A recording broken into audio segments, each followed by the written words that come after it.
Hey guys, this is Comic Uno, and today I'm doing Comic Uno's Best Comics of the Week, but before I get into this episode, this is the last week you can back up my comic book Like Father, Like Daughter. It's about a high school girl, father left her to become a full-time superhero, everyone in the world loves him, except for her, and then she inherits his abilities. If you back this up as low as $1, you're getting 20 plus indie books, so you really get a bang for your buck. Hopefully you guys could go support again.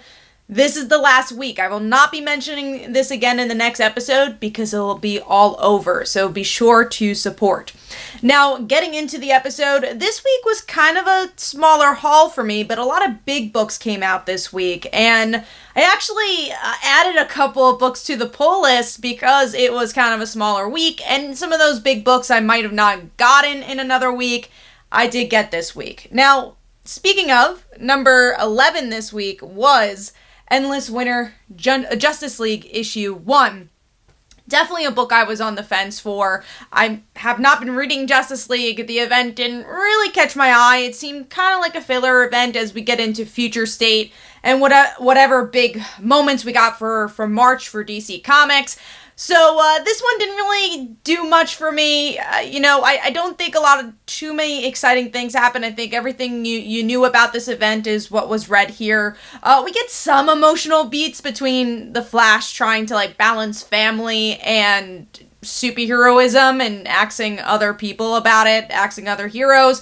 I like their scene between Black Lightning and Flash, but other than that, it really wasn't enough emotion or character development for me to want to pick up the next issue. And another thing that really got me less invested was the artwork. I'm not a huge fan of Howard Porter's art, just not my flavor, and it didn't really do much for me here either. So overall, probably not getting the next issue. Wasn't much of a hook, but if you enjoy kind of the end of the world apocalypse stories and you want to see maybe a little bit of the history of the DC universe, go check it out. But again, didn't do much for me. So giving that number 11, I gave that 2 stars. Now moving on to a book I also wasn't going to get this week. I'm going to be saying that a lot, I think. But I was actually going to drop this book, but I was like, you know what? I like the franchise. I'm not getting a lot of books, so let me get issue 20. So it was Buffy the Vampire Slayer issue 20. I think I'm dropping this book. It just hasn't been doing it for me. The artwork has definitely become a lot weaker than the beginning of this book. And I just feel like they really haven't gotten a lot of ground to walk on with these current arcs. I feel like they've been throwing a lot at us. We have Faith now. We have Xander as a evil vampire. There's just way too much going on and not a lot of focus in the book. And I say this a lot about this series. I feel like it relies so much on the buildup of old storylines from the TV show. It doesn't really build up correctly in the comics. So I think I'm going to take a little break from Buffy for a little while, unless Cordelia has an arc, honestly, because that's the character I love for Buffy, and she hasn't really appeared in this book. So I'm giving Buffy the Vampire Slayer 2.5 stars, and that is number 10. Moving on to number 9, a book I was gonna get originally, and that is Batman Catwoman issue 1. So this is definitely one of the bigger books that came out this week, and I was torn with this one. So I actually think there's some interesting elements introduced here. You have the Mask of the Phantasm character that shows up, and there's 3 different timelines going on. So you have the past where I think the Phantasm character Andrea is talking to Batman, and I think maybe there's 2 timelines, but there's one there she's talking. Then it has to be 3, because there's another one where Catwoman and Batman are just kind of going on the rooftops. I guess that's the present. And then we have this future storyline with Batman just dying. And we have seen that scene before and way back when in Tom King's run. So it's brought back.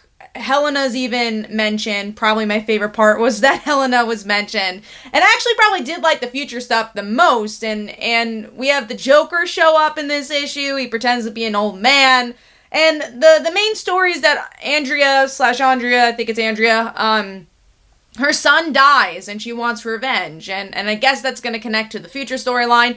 There was just so much going on in this issue. It was kind of hard to keep track of what the hell was going on. So again, there's some tidbits that are interesting. It's cool that we're getting Phantasm in this world. It's a cool character, fan favorite, and also really interesting backstory with being Bruce's first love and being a villain, and usually the first loves are just the love interest in general. You see one and go. So it was nice to kind of have a foundation and a build up to the character.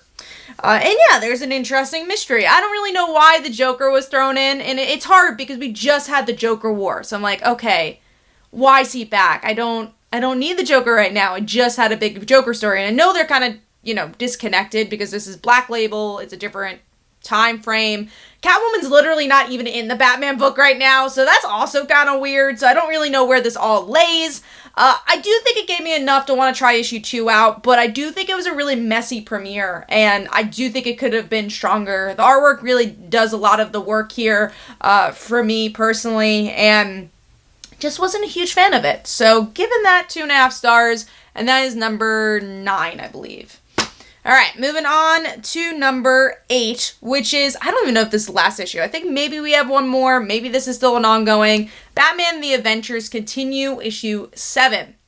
Okay issue. I really liked the last issue because there's a new origins for Jason Todd. But once we actually get to the finale of Jason, no new information really happens here. It's kind of sluggish, very wordy. I didn't really like the dialogue at all here. And I feel like that the ending was a little telegraphed, even if it was thematically interesting. So we get to see Jason says, "I'm not your Robin anymore," and kind of becomes the Robin of Deathstroke. So I'm like, oh, that's kind of cool. But I kind of wish there was a build-up more to that, or maybe that was this whole issue. They just introduced that idea, and you don't know when that's going to continue. And like I said, I think the Jason Todd story just went on for too long. The artwork's kind of simplistic, but I do like the designs that we're getting new Batman the Anime series designs for characters like Jason Todd and Deathstroke that we didn't see in the TV show. So that's pretty cool. But overall, give it this one 2.5 stars. I think the next one's a Harley Quinn issue. I'll definitely get that to see what that's about. And I don't know how long this book is, or if it's ending soon. You'll have to let me know in the comments below. I also forgot to mention in the beginning of this episode, definitely let me know your pick of the week for this week. I usually do at the end of the episode, I name your pick of the weeks and whose pick of the week, won and what book won. So definitely tell me what your favorites were, and whatever gets the most votes, I do that pick of the week. So, and announce it. So, getting into the next number here, which is number 7. And this is a book I was kind of on the fence for. So it's King in Black issue 1. And this issue, I feel like it was very defined to people that are reading Venom. And I don't know if it really did much for someone who just following this as an event. And that's why I was on the fence for this book. I honestly originally was not going to get this issue, but there really wasn't a lot of books out this week. And I'm like, okay, I think you guys would want me to cover it. So I'll at least get the first issue. And I was just planning on getting some of the tie-ins. I was going to get the Ghost Spider tie-in. I was going to get Valkyrie and maybe one other. But King in Black, it just kind of felt like by the numbers. There is an emotional pull, though, which is why this is higher than some of the others. You do have the Venom pull. You have Eddie as the heart of this book and the relationship with his son. But I feel like you're not going to get a lot of it unless you're reading Venom, unless you're following their story. I know of their story. I know what's been somewhat been going on in Venom, so I wasn't lost by any means, but there just wasn't the emotional connection I needed for me to say, oh man, this is amazing. Because the rest is literally just a war. It's for some reason the X-Men appear here. I didn't think they would want to save the world or save humans. They just want to save themselves. But in my mind, I guess it's like, oh, Krakoa would be destroyed if the world's destroyed. I kind of wish they mentioned that a little bit because I didn't really know why they were working together. It's been such a different story with the X-Men here. But we get different waves. We get the Avengers attacking, and Null's finally here. That's literally the issue. It's like, okay, the threat's here. Let's fight it. And that's kind of it that happens. And then there's kind of a deal with the devil in the end of the issue. And you're like, oh, well, Eddie survived. What's going to happen to his son? But those are things that are so connected to the Venom series. And I don't know if it needed a worldwide, Marvel event. So it didn't do enough for me to get issue 2, but I don't think it was a bad issue by any means. I thought the artwork was really good. The action was really good. It just depends on what you've been reading in Marvel, and I don't know if this needed to be a Marvel event. And we'll see how that ties into other books and how it affects the Marvel Universe and if there's some big moments in future issues. But as of issue 1, it didn't kind of wow me. But yeah, King in Black issue 1 gets 3 stars, and that is number 7. Moving on to number 6, which is a book that surprised me. I kind of got not on whim. I was going to originally get this because I read the title, but if this was a big week, I don't know if I would have gotten this one. But this is Fantastic Four Road Trip, issue 1.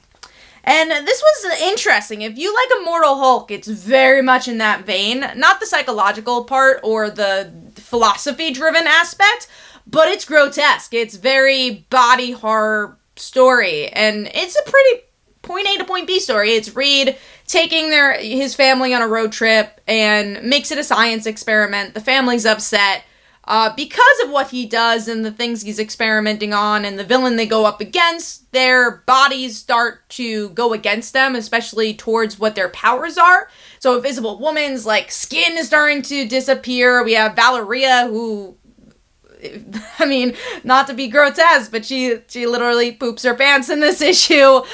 So, she kind of reverts in intelligence in this. The Thing's skin is starting to peel off. So it's in a good way, a disgusting issue. It's very grotesque, but that's kind of what I liked about it. And maybe if Immortal Hulk didn't exist, I don't know if there would have been a place for this.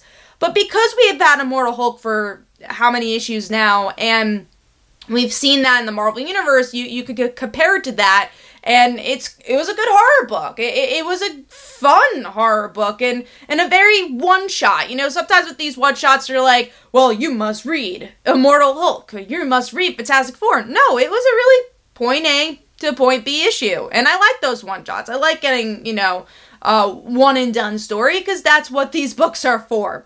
So overall, I'm going to give that 3.5 stars. I had fun with it, but it's not for everybody for sure. Moving on to number 5, which is Batman issue 104. So Batman, for me, this was an interesting issue because there's parts I liked of it, but then I don't really like Ghostmaker. Those parts really bore me. Even the Robin stuff, I liked seeing Dick Grayson and Barbara together or talking to each other, but I really didn't care about the history of Ghostmaker. But I love that they're bringing up the stuff about Barbara and Stephanie and Cassandra. What is the role of Batgirl now that Barbara's kind of more Oracle? So I like that. It seems like maybe there'll be a Batgirl Prime. I do think for Barbara, it should be when she wants to be Oracle and when writers want her to be Oracle, she can be. And then when the story dictates for her to be Batgirl, there's a chance for her to be Batgirl. And Stephanie and Cassandra could share that role as well. So we'll see where that goes. They definitely mention it in this issue, and I like that Stephanie was really direct about it. Another interesting part was definitely the ending between Clown Hunter and Harley, where Clown Hunter sees Harley as just any goon and doesn't realize that she's reformed and, not Joker's goon, and he wants to kill her. So that was an interesting ending. We'll see where that ends up going. Artwork's a little inconsistent for this book. I think there's about 2 or 3 artists. I believe there's 2. I actually like the cartoonier artist a little bit more than March's artwork in this one. But, it's okay. I think it was consistent enough then compared to some of the other previous issues, because the Ghostmaker stuff was the grittier art style. But again, wasn't in love with the grittier art style. So overall, giving this 3.5 stars, and that is number 5. Moving on to number 4, which is a book I also just decided at the comic book store I was going to get, and that is Erratic, issue 1. My friend Mike Spiderslayer from Comic Book Corner 2.0 mentioned this one, and I originally, it wasn't on my radar, and then I looked at the art. I'm like, damn, this art is so good. So it's very cartoony. I don't even know how to describe it. I would say it's kind of like Raphael Albuquerque if he had brighter art. He has a little bit more of a darker style.